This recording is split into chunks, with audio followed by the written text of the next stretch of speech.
성도 여러분, 골리앗을 죽이고 이스라엘을 블레셋으로부터 구해낸 이 다윗을 사울 왕은 왕궁으로 불러들였습니다. 이제 더 이상 아비의 양떼를 치면서 사울 왕궁을 드나들며 투잡하지 말고 아예 왕궁에 머물게 했던 것입니다. 다윗을 가장 측근거리에서 이제 왕을 모시는 군대 장관으로까지 임명이 되었습니다. 한마디로 초고속 승진을 한 것이죠. 이스라엘의 뜨는 별이 되었습니다. 그리고 다윗이 블레셋과의 전투에서 승리하고 군인들과 함께 돌아올 때 이스라엘 여인들은 소구와 꽹과를 치면서 나와 춤추며 환호성을 지릅니다. 그러면서 부르는 노래가 그 유명한 다윗송입니다. 사울은 수천 명을 죽이고 다윗은 수만 명을 죽였다. 세 번역은 이렇게 번역했는데요, 맛이 안 납니다. 개역개정이 난 것 같아요. 사울이 죽인 자는 천천히요, 다윗이 죽인 자는 만만이로다. 그런데 다윗이 의도한 것도 아니고 다윗이 부르라고 한 노래도 아닌데 이 노래 한마디가 다윗의 삶을 나락으로 떨어지게 만들 줄이야 누가 알았겠습니까? 여인들의 노래가 사울의 심기를 몹시 언짢게 했습니다. 그리고 사울은 계속 그 노랫가락을 곱씹고 또 묵상하면서 시기와 그 마음의 분노를 쌓아갑니다. 오늘 말씀해 보니까 생각하면 생각할수록 화가 치밀어 올랐다고 말씀합니다. 그리고 마침내 도달한 생각이 이제 이 다윗이 차지할 영광과 더 높아질 자리는 내가 앉아있는 이 왕자리밖에는 없다는 결론을 내리죠. 그날로부터 사울왕은 다윗을 향한 시기와 의심병에 사로잡혀서 미쳐가는 속도가 점점 빨라지기 시작합니다. 심각해지죠. 이 사울의 막연한 시기와 다윗을 향한 미움은 삽시간에 치밀한 계획을 가진 적개심으로 발전합니다. 그리고 사울은 자기 딸들을 미끼로 해서 이용해서 다윗을 위험에 빠뜨리려는 음모를 꾸미죠. 첫째 딸 메랍을 다윗의 아내로 줄 터이니 다윗으로 하여금 네가 정말 내 사위가 될 만한 자격이 있는 용사인지 한번 전공을 한번 세워봐라, 이렇게 요구합니다.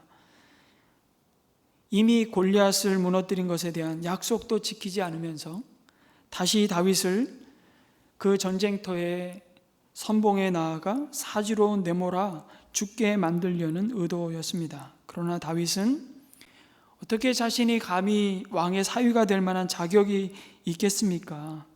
자신의 집안과 혈통은 참 미천하여서 내가 당신의 왕의 사위가 될 자격이 없습니다. 그렇게 하면서 사양을 하죠. 다윗의 마음이 사위가 될 마음이 없다는 것을 확인했는지 그러자 바로 사울왕은 첫째 딸 메랍을 다른 집안의 남자에게 시집 보내버리고 맙니다. 그런데 둘째 딸 미갈이 다윗을 사랑한다는 것을 알고서 사울은 다윗을 사위로 삼겠다고 다시 공공연하게 얘기하고 다닙니다. 말을 흘리는 거죠. 블레셋 사람의 손에 죽게 해야겠다는 계략을 다시 세웁니다.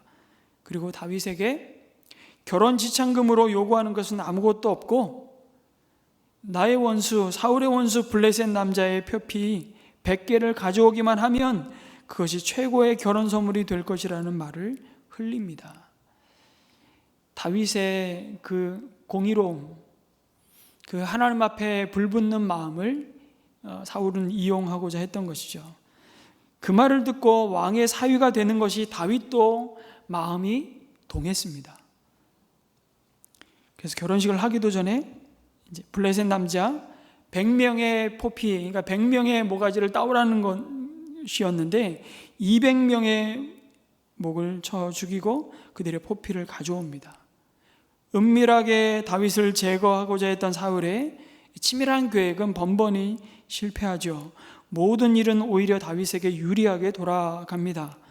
사울의 아들 요나단이 그를 좋아하고 그의 딸도 미갈도 다윗을 사랑하고 백성들은 말할 것 없이 점점 다윗을 사랑하고 의지하게 됩니다.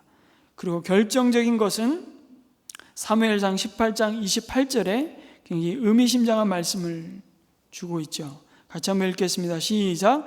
사울은 주님께서 다윗과 함께 계시라는 것을 알았고 자기 딸 미갈마저도 다윗을 사랑하는 것을 보고서 다윗을 더욱더 두려워하게 되어 마침내 다윗과 평생 원수가 되었다. 다윗과 평생 원수가 되었다. 가장 뛰어난 충신이었고 가장 뛰어난 장군을 자신의 원수라고 말하는 이 사울은 이미 영적인 분별력을 다 잃어버렸습니다. 이 말씀을 보면서 여러분은 혹 지금 누구를 적으로 보고 있지는 않습니까? 우리 가장 가까이 있는 그 사람을 마치 적인 것처럼 우리는 대할 때가 있습니다. 부부싸움을 할 때도 여러분 아내와 그 남편을 적으로 보지 마세요. 친구를 적으로 보지 마시기 바랍니다. 마귀는 사단은 우리가 적으로 보지 말아야 할 그 사람을 적으로 보게 만드는 우리를 속이는 자이죠. 속지 말라고. 그러려면 깨어 있어야 된다고 말씀하시면서 이 사울의 모습을 우리에게 반면교사로 계속 드러내십니다. 아니, 그리고 사실 절대적인 권력을 가지고 여러분 사람을 죽이고 살릴 수 있는 힘을 가진 사울왕 앞에 오히려 다윗이 벌벌 두려워 떨었다고 기록해야 되는 건 아닙니까? 근데 여기서 우리는 사울의 진짜 문제가 무엇인지를 봅니다. 그는 다윗은 두려운데 하나님은 하나도 두려워하지 않는다는 겁니다. 그런데 다윗은 달랐죠. 사울은 안 두려운데 하나님을 두려워할 줄 아는 자였습니다. 사울과 다윗의 차이는 바로 이것입니다. 눈에 보이는 사람보다 눈에 보이지 않는 하나님을 더욱 두려워할 것인지 아니면 보이지 않는 하나님보다 눈에 보이는 사람을 더욱 의지하며 두려워할 것인지의 문제였습니다. 예수님도 그의 사랑하는 제자들에게 이렇게 말씀하시죠. 마태복음 10장 28절에 그리고 몸은 죽일지라도 영혼은 죽이지 못하는 일을 두려워하지 말고 영혼도 몸도 둘 다 지옥에 던져서 멸망시킬 수 있는 분을 두려워하여라. 여러분 어쩌다가 사울이 이 지경까지 이른 것입니까?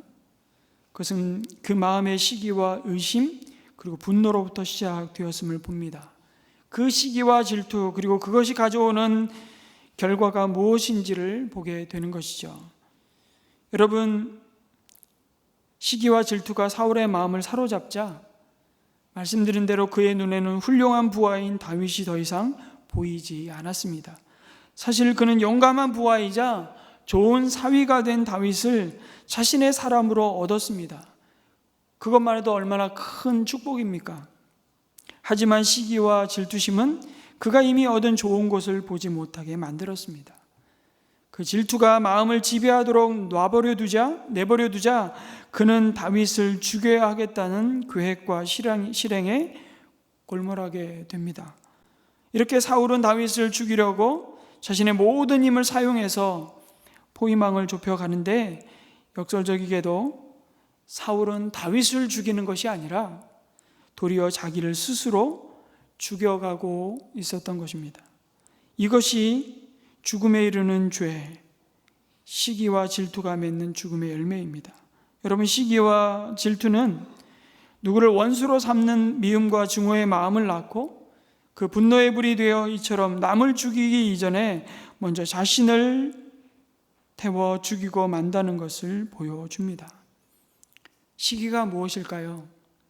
질투, 눈앞의 대상을 끊임없이 악한 눈으로 응시하는 것에서 시작됩니다. 그리고 거기서 더 나아가 눈에 보이는 그 존재 때문에 자신은 너무 형편없고 비참하게 여겨져서 상대를 끌어내리고 싶어하는 마음이라고 할 수 있습니다. 자신의 존귀함을 보지 못하는 것이죠. 당신보다 더 인기가 많은 친구가 미워집니다. 동료가 승진을 하자 그날 밤 잠을 이루지 못하는 것이죠. 그 사람 잘못은 아니지만 동료가 잘 되니 배가 아픕니다. 사람들이 남의 성공을 축하해 주는 경우도 자기보다 덜 성공한 사람에게 한정될 뿐입니다. 이런 모습들을 보면 여러분, 질투와 시기는 우리가 소유하지 못한, 그것이 물건이든 재능이든 인기이든 혹은 지위든, 그것을 다른 사람이 소유한 것을 보고 고통을 느끼는 감정이라고 말할 수 있습니다. 왜 그것이 그렇게 고통스럽겠습니까? 우리가 시기하는 대상과 우리 자신을 결코 건강하지 못한, 바람직하지 않은 방식으로 비교하기 때문입니다. 그럴 때 우리는 자신에 대해서 하나님이 주신 눈으로 우리를 보는 것이 아니라 아주 잘못된 시각을 갖게 되죠. 비교를 통해 우리는 우리 스스로를 왜소하다고 느끼게 됩니다. 바로 낮은 자존감과 열등의식에 사로잡히게 됩니다. 그런 고통에 대한 반응으로 시기가 생겨 질투하는 대상을 어떻게 합니까? 험담하기 시작합니다. 중상모략하고 깎아내리는 것이죠. 그리고 이내 그 시기의 질투의 대상을 파멸시키고자 하는 자리까지 나아갑니다. 처음에는 다윗을 향한 백성의 노래가 사울의 마음에 아주 잔잔한 파장을 일으켰을지도 모르겠습니다. 그런데 그 섭섭한 마음이 다윗을 시기하기 시작하면서 다윗을 향한 괘씸한 생각을 점점 자기 속에서 키우게 되죠. 그 시기와 질투의 마음은 걷잡을 수 없이 그를 사로잡았고, 사울왕은 다윗을 죽이지 않으면 자신이 죽을 것 같은 망상에 사로잡히고 맙니다. 그리고 그 망상은 사울의 현실이 되었고, 살인하고자 하는 악한 영의 질질 끌려다니면서 다윗과 관련된 온 이스라엘 사람을 급기야 죽이는 광기로 발전합니다. 여러분, 나중에 다윗이 사울왕을 피해서 아비멜렉 노베에 있는 제사장에게 찾아가서 아무것도 챙기지 못할 그 너무나 다급한 상황에 도망자가 되었는데, 너무 시장하니 떡을 달라 하는데 진설병밖에 없지 않습니까?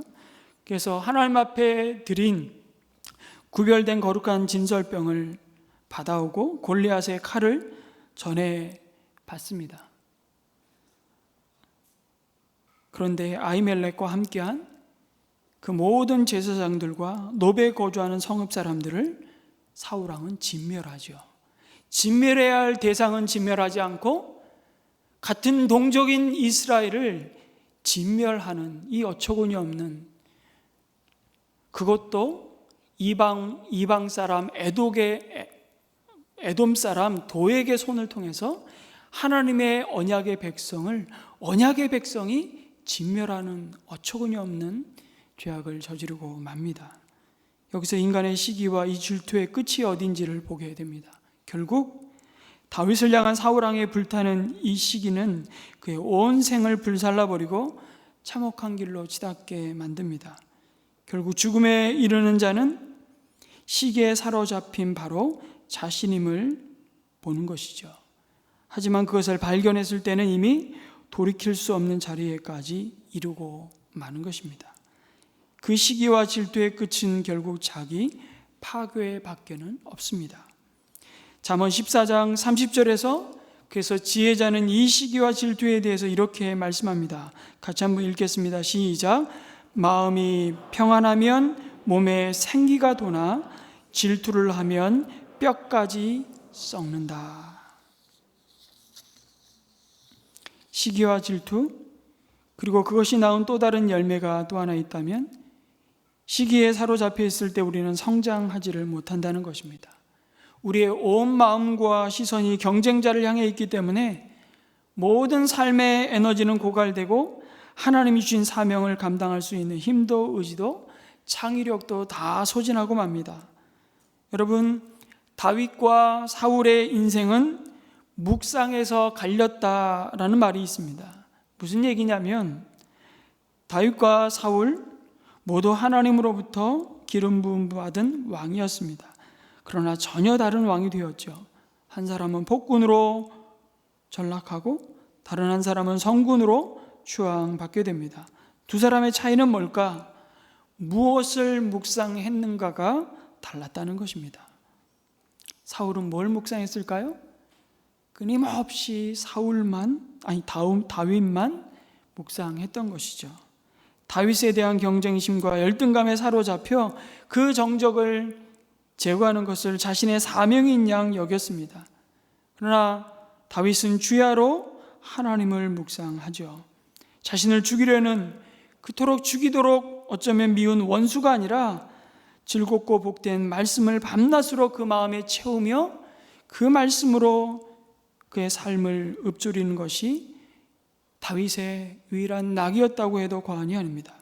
심지어 다윗은 자신을 죽이고야 말겠다는 자신의 장인 그 사울왕이 보낸 암살조가 미갈의 집 밖에서 아침이 오기를 기다리고 있는 그 상황 속에서도 하나님께 기도하며 하나님께 찬양했다고 성경 기록합니다.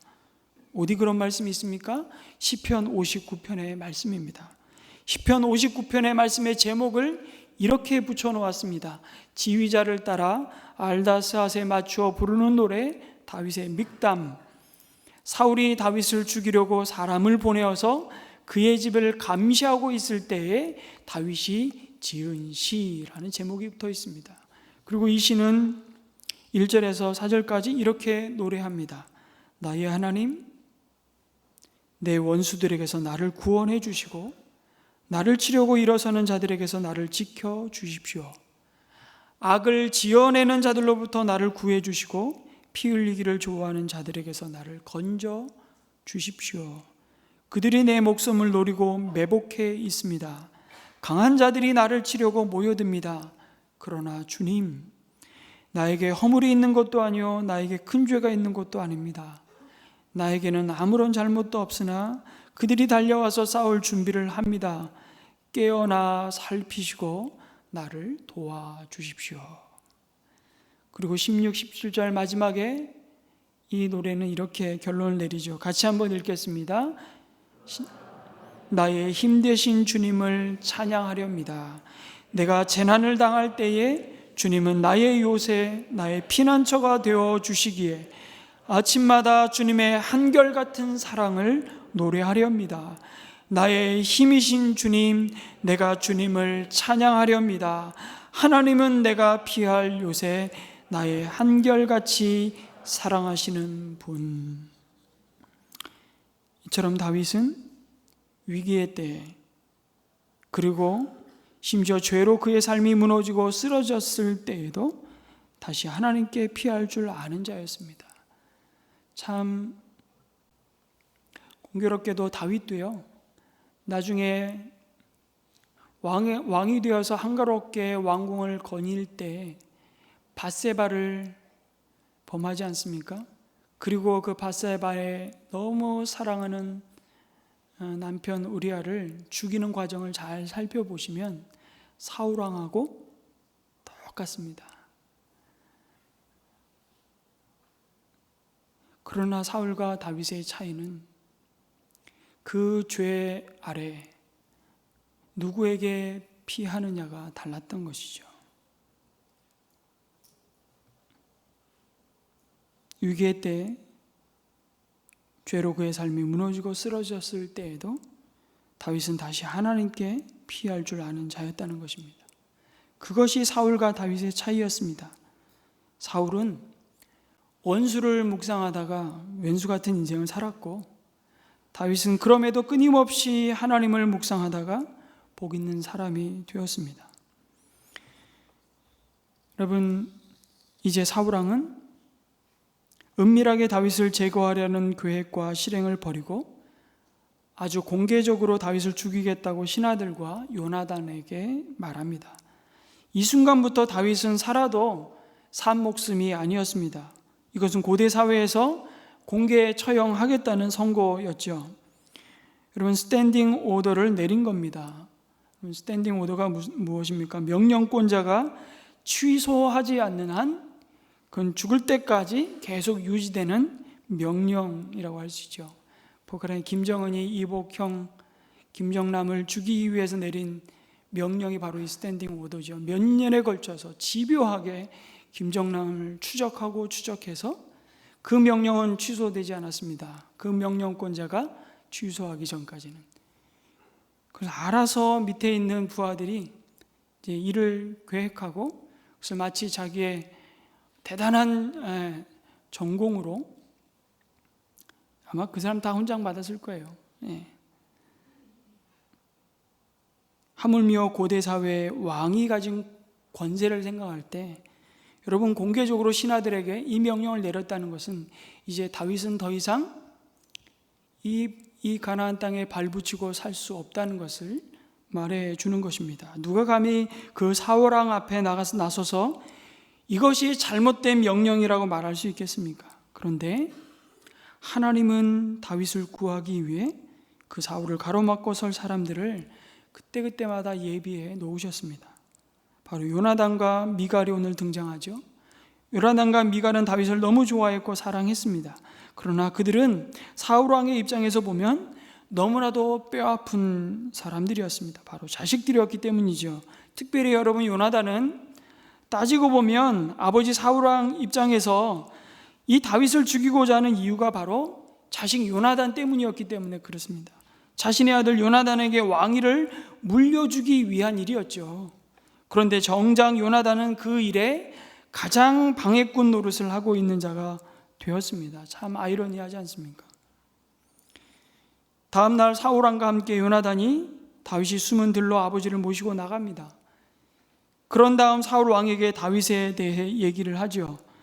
아버지 사울 왕에게 다윗에 대해 좋은 말을 했다고 말씀합니다. 그것은 바로 다윗에 대한 거룩하고 선한 기억을 되살려주는 말이었습니다.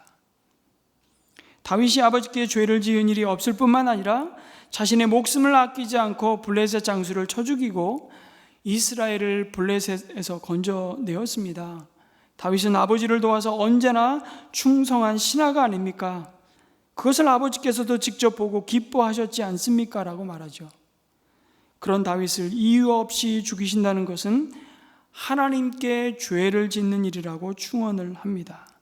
사울의 진짜 모습을 하나님 앞에 직면하도록 사울을 세우는 그 용감한 요나단의 모습, 여러분, 최고 권력자의 눈밖에 난 사람을 변호한다는 것은 자신의 목숨을 걸고 할 수밖에 없습니다. 그 자가 아무리 아들 요나단이라 할지라도 사울의 불같은 성정으로 볼 때 어떤 변을 당할지 몰랐습니다. 이미 요나단은 자기 아버지 사울이 어떤 모습의 사람인지를 잘 알았거든요. 느닷없이 전쟁 중에 군사들에게 금식을 선언해서 정말 피곤케 하더니만 그 명령을 듣지 못한 요나단이 숲에 들어가서 꿀을 막대기에 찍어서 먹고 눈이 밝아졌는데, 그리고 자기들과 함께한 군사들에게도 다 먹이지 않습니까? 졸지에 금식하지 않는 인간은 누구든지 아들도 반드시 죽이리라, 이렇게 얘기하는데 결국 요나단이 그 명령을 어긴 것이 드러나지 않습니까? 그런데 사울왕의 그때 태도를 보면요, 진짜 요나단을 죽이려고 합니다. 그런 부모가 어디 있습니까? 오히려 백성들이 사울왕의 앞에 서서 왕의 아들 요나단을 죽일 수 없다고 변호하고 나서는 바람에 그 위기를 모면하죠. 아마 요나단은 그때 아버지에게서 그의 마음에 깊은 상처와 그 인생에 아마 아버지와의 관계에 깊은, 이제 뭐랄까요, 아버지로부터 돌아서는 계기가 되지 않았을까. 그러면서 요나단은 평생 다윗과의 그 언약을 신실하게 지킵니다. 다시 말씀드리지만 여러분, 요나단이야말로 다윗을 향해 하등 이렇게 할 이유가 없는 자였습니다. 오히려 요나단이야말로 다윗이라는 존재는 사실은 자신의 권력과 자리의 가장 위협적인 경쟁자였기 때문이죠. 사울왕도 그것을 잘 알았습니다. 그래서 아들의 손에 피 묻히지 않고 왕인 아버지가 다윗을 알아서 제거하면 속으로 쾌재를 부르면서 다닐 사람이 있다면 바로 요나단 아니었겠습니까? 그런데 요나단은 그렇게 하지 않습니다. 사울은 다윗을 못 죽여서 안달이고 그 아들 요나단은 아버지가 죽이려는 다윗을 살리기 위해서 애간장이 탑니다. 그럴 수 있었던 이유가 무엇이었을까요? 두 사람의 마음이 동일한 하나님의 마음과 꿈을 가지고 있었기 때문입니다. 요나단의 인격이 훌륭해서가 아니에요. 다윗도 마찬가지입니다. 요나단과 다윗이 여러분 블레셋과의 전쟁에서 하는 말이 똑같았습니다. 어찌하여 할례 받지 못한 자들이 하나님을 대적하며 하나님의 백성을 조롱하느냐는 것이었죠. 이 전쟁에 이기고 지는 것은 군사의 많고 적음이 아니라 하나님께 달려 있음을 고백합니다. 자신의 이름을 드러내고 자신의 영광을 위한 전쟁이 아니라 이 전쟁이 하나님께 속했음을 고백하는 그 믿음에 있어서 두 사람은 동일했습니다. 하나님의 눈으로 세상을 보고 상황을 살피는 그 믿음이 같았기에 서로를 바라보는 눈도 다르지 않았습니다. 둘은 이스라엘의 왕권을 사이에 두고 매우 심각한 정치적인 라이벌이 될 수도 있었습니다만, 그런데 요나단은 그런 계산과 이해 타산을 초월해서 다윗을 평생 친구로서 사랑하고 그의 보호자가 됩니다. 여러분, 친구가 될 수 있는 사이가 아니었습니다. 그리고 그것은 나이로 보나 여러분 요나단과 다윗의 나이 차이는 아마 굉장히 많았을 겁니다. 나이 차이가 굉장히 많았기 때문에 요나단 입장에서는 다윗을 친구라고 말하기에는 너무 사실은 어린 다윗이었거든요. 근데 자신을 낮추고 그런데 하나님의 말씀은 우리에게도 그런 친구가 있다고 소개하지 않습니까? 요한복음 15장 15절에 이렇게 말씀합니다. 같이 한번 읽겠습니다. 시작. 이제부터는 내가 너희를 종이라고 부르지 않겠다. 종은 그의 주인이 무엇을 하는지를 알지 못한다. 나는 너희를 친구라고 불렀다. 내가 아버지에게서 들은 모든 것을 너희에게 알려주었기 때문이다. 우리의 주님이자 우리 스승이신 예수님께서는 당시 죄인들과 세리들을, 아무도 인간 취급 안 하는 그 세리들을 향해서, 그리고 이 자리에 우리들을 자기의 친구로 불러주셨다고 말씀합니다. 얼마나 황송한 일입니까? 그럼 만약에 예수님께서 우리를 친구로 불러주셨는데 예수님께서 내가 하늘로 너희를 초대하니 올라오게 라고 말씀하셨다면 누가 그곳에 올라가서 예수님을 만날 수 있겠습니까? 의로운 사람만 나를 만날 수 있다고 말씀하신다면 누가 예수님을 만나 친구가 될 수 있었겠습니까? 예수님께서 왕족으로 태어나셨다면 평범한 사람이 어떻게 친구가 될 수 있으며, 귀족으로 사셨다면 어떻게 다수가 그분을 찾아갈 수 있었겠습니까? 어떻게 인생의 고민과 아픔을 이해하실 수 있었겠습니까? 예수님께서는 이 땅을 몫으로 사셨고 끊임없이, 그리고 마침내 가장 많은 사랑을 주었던 제자들의 손에 의해서도 등에 칼을 맞는 배신을 당하셨습니다. 고통받는 사람들의 친구가 되기 위해서였죠. 예수님은 우리의 친구가 되시기 위해 내려오셨고 또 내려오셨고 낮아지셨다고 말씀합니다. 주님은 요나단과 같은 친구였고, 그리고 이제 예수를 친구로 삼은 우리가 그러한 친구를 그리워하는 누군가에게 요나단과 같은 친구가 되면 좋겠다고 오늘 말씀해 주십니다. 예수님께서 우리에게 그런 친구로 계신 것처럼 말이죠. 요나단의 이 지혜로운 설득, 이 말을 통해서 하나님은 역사하셨습니다. 오늘 본문에 보니까 사울왕은 요나단의 말을 듣고 하나님의 살아계심을 두고 맹세합니다. 다윗을 결코 죽이지 않겠다고 말하죠. 아마 그 순간만큼은 진심이었을 겁니다. 요나단은 그 기쁜 소식을 다윗에게 전하고요, 다윗은 다시 사울왕을 모시게 됩니다. 그런데 얼마나 지났을까요? 8절에서 이렇게 말합니다. 또 전쟁이 일어나서 다윗이 출정하고 큰 승리를 얻었다고 말합니다. 그리고 바로 이어지는 9절에 사울은 창을 들고 다윗을 죽이기 위해 창을 던집니다. 여러분, 8절과 9절 사이에 생략된 것이 무엇이겠습니까? 사람들이 또 다윗을 칭송하는 소리가 혹시 들리십니까?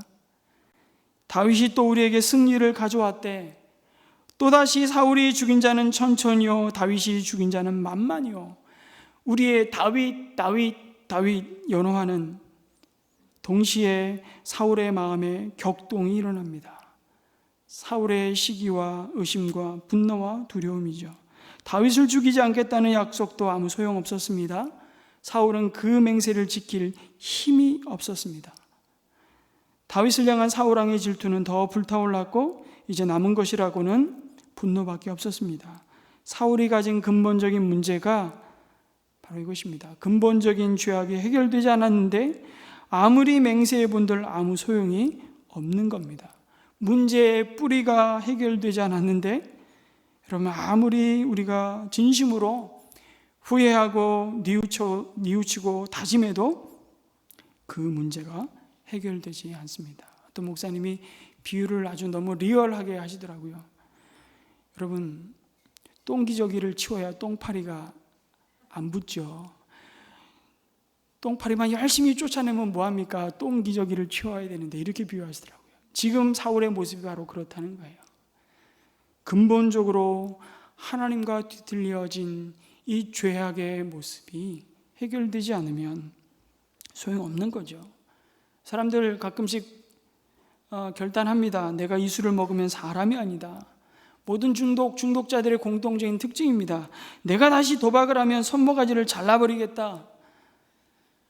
안 됩니다. 결국 마음이 바뀌어야 되는 거예요. 마음에 그 변화가 없이 뿌리가 해결되지 않은 채 현상만 바뀌어서는 달라지는 것이 아무것도 없음을 보게 됩니다. 그래서 구약 이스라엘의 역사는 내내 이 역사를 반복하는 거예요. 결심하고 또 넘어지고, 결심하고 또 넘어지고. 그러면서 예레미야 31장 31절 이하에 주님은 우리의 마음을 새롭게 하시겠다고 약속하십니다. 그 때가 오면, 구약에서 여러분 그 때가 오면, 그럴 때는 예수 그리스도가 오시면 이라는 뜻입니다. 내가 이스라엘 가문과 유다 가문에 새 언약을 세우겠다. 나 주의 말이다. 이것은 내가 그들의 조상의 손을 붙잡고 이집트 땅에서 데리고 나오던 때에 세운 언약과는 다른 것이다. 그러면서 하시는 말씀이, 내가 그들의 남편이 되었어도 그들은 나의 언약을 깨뜨려 버렸다. 무슨 말입니까? 언약을 지킬 힘이 없다는 겁니다. 그들 안에는 나 주의 말이다. 그러나 그 시절이 지난 뒤에 내가 이스라엘 가문과 언약을 세울 것이니 나는 나의 율법을 그들의 가슴 속에 넣어주며 그들의 마음판에 새겨 기록하여 나는 그들의 하나님이 되고 그들은 나의 백성이 될 것이다. 나 주의 말이다.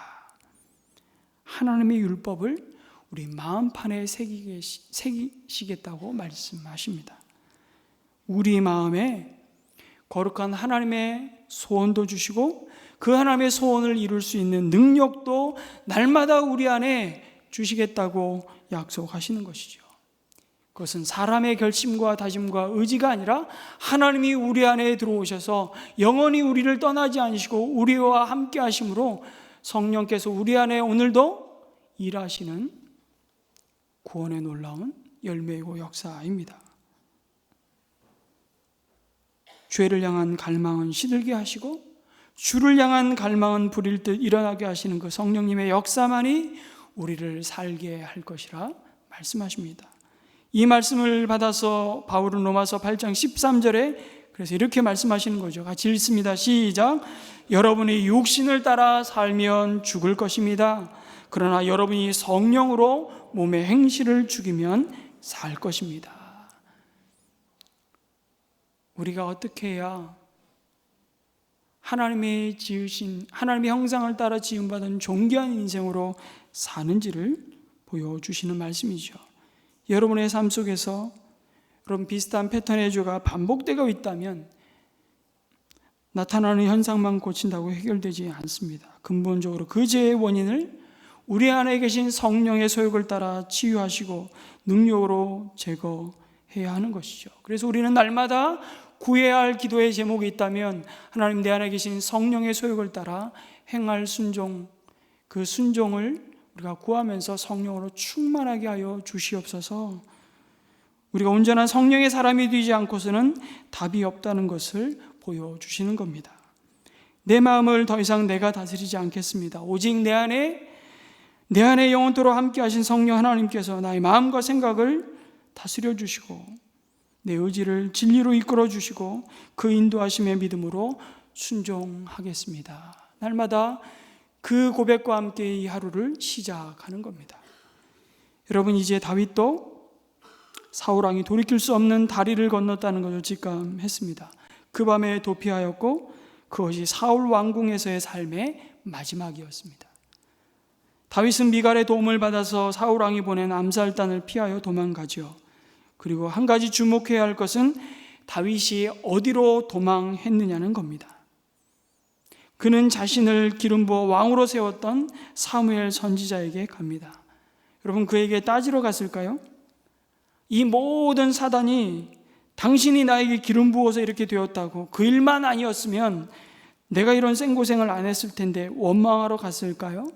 아닙니다. 물론 모든 다윗의 고난은 사실 기름 부음을 받던 그 순간부터 시작이 되었습니다. 틀린 말이 아니에요. 그런데 다윗은 하나님의 사람에게 피했습니다. 다시 말해 하나님께 피했다는 것입니다. 다윗이 도망친 라마 나요스는 사실은 공동체입니다. 사울이 머물고 있는 그 공동체는 여러분 기브와 사울 왕궁과 불과 3-4km밖에 떨어지지 않은 장소였어요. 굉장히 어리석은 선택인 것으로 보이죠. 이왕 도망가려면 멀리 가야 하지 않습니까? 그런데 그곳은 하나님의 선지자 사무엘이 있는 선지 공동체였습니다. 하나님의 임재가 있는 곳이죠.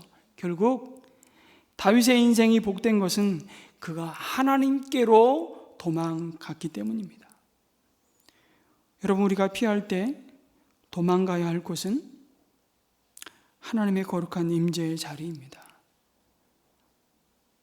하나님의 얼굴을 구하는 예배의 자리입니다. 골방에 나아가 은밀한 중에 우리의 기도에 작은 신음에도 응답하시는 골방의 자리, 기도의 자리입니다. 여러분, 스트레스 받고 정말 삶으로부터 도피하고 싶고 도망가고 싶을 때, 여러분, 남자들은 술집으로 도망가고 여자들은 백화점으로 도망간답니다. 다윗은 어디로 도망갑니까? 하나님의 사람들이 모인 곳으로 도망갑니다. 다윗에게 억울한 이 일은 그로 하여금 라마 나요스를 찾게 만들었습니다. 그것이 하나님의 큰 그림 속에 계획하신 주님의 손길이었고 그것은 주님의 은혜였습니다. 고난이 닥치자, 위기가 닥치자 라마 나요스를 찾습니다. 그것이 은혜라는 거예요. 여러분, 우리에게 하나님이 예비해 놓으신 피난처가 어디입니까? 우리에게도 위기가 오고 힘이 들 때, 고난이 찾아올 때 찾아갈 수 있는 사람 혹은 공동체가 있다고 말씀하시죠. 그곳이 바로 목장입니다. 아니, 목장이기를 소망합니다. 그리고 찾아가는 사람만 되지 말라고, 여러분이 그런 사람이 되기를 하나님은 간절히 소망합니다. 누군가가 찾아와 머물 수 있는 사람, 누군가에게 자신의 자리와 시간을 내어줄 수 있는 사람이 되기를 소망합니다. 그런 공동체가 바로 목장입니다. 그래서 저는 18절의 말씀에 이 말씀이 너무 정말 은혜가 되었어요. 다윗이 선지자 사무엘을 찾아서 이렇게 말하죠. 그동안 사울이 자기에게 한 일을 모두 이야기하였다. 이 말이 참 감동이 있습니다. 더 이상 가릴 것이 없는 그 사무엘 앞에 자신의 억울함, 자신의 분노, 자신의 연약함을 다 꺼내어 놓는, 나요새 가서 살았다라고 했는데 얼마 동안 기간이 흘렀는지는 모르겠습니다. 여러분은 시기와 분노로 누군가를 죽이려는 사울왕의 길로 가느냐, 아니면 원망과 복수의 칼을 갈면서 도망하는 자가 아니라 까닭없는 고난 속에서도 언제나 신실하신 주님을 바라보며 주님께 피하여 더 깊이 주님과 동행하시는 순례의 길을 걸어갈 것인가, 우리의 선택에 달려 있습니다. 그러기에 우리 속에 깊이 뿌리 박혀 있는 그 죄를 직면하고 고백하라고 말씀하십니다. 십자가의 보혈로 용서하시는 하나님께 내어놓고 진정한 성령 하나님께서 치유하시고 회복해 하시는 은혜를 구하라고 말씀하십니다. 그리고 하나님이 예배해 놓으신 이 예배의 자리, 하나님과 그 얼굴을 대면하여 서는 기도의 자리, 하나님께서 임재하시는 은혜의 자리, 주님의 위로하심으로 서로를 위로하고 격려하는 공동체의 자리로 더 가까이 나아가시는 그 은혜를 놓치지 않으시기를 주님의 이름으로 축원합니다. 아멘.